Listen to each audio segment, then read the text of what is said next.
నా శత్రువులు అనేకులై ఉన్నారు, అయినను వారు నా మీదికి రాకుండునట్లు సమాధానము కలుగజేసి ఆయన నా ప్రాణమును విమోచించి ఉన్నాడు అంటారు దావీదు. దేవుని బిడ్డ, నీ ఉద్యోగంలో సమాధానం లేదా? నీ వ్యాపారంలో, నీ పనిలో సమాధానం లేదా?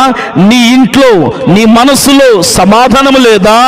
అయితే ఆయనతో సహవాసము చేసిన ఎడల నీకు సమాధానము కలుగుతుంది.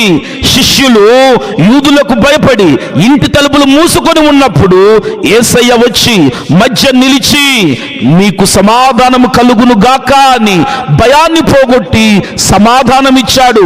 లేఖనం ఏం చెబుతుందంటే, ఆత్మానుసారమైన మనసు జీవమును సమాధానమై ఉన్నది.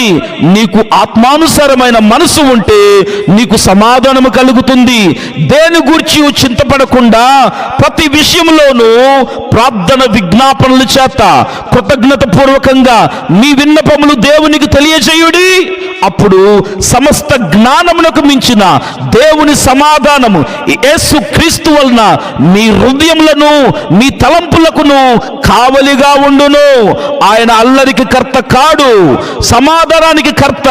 తండ్రి అయిన దేవుని నుండి, మన రక్షకుడైన యేసు క్రీస్తు నుండి కృపయు సమాధానమును నీకు కలుగునుగాక.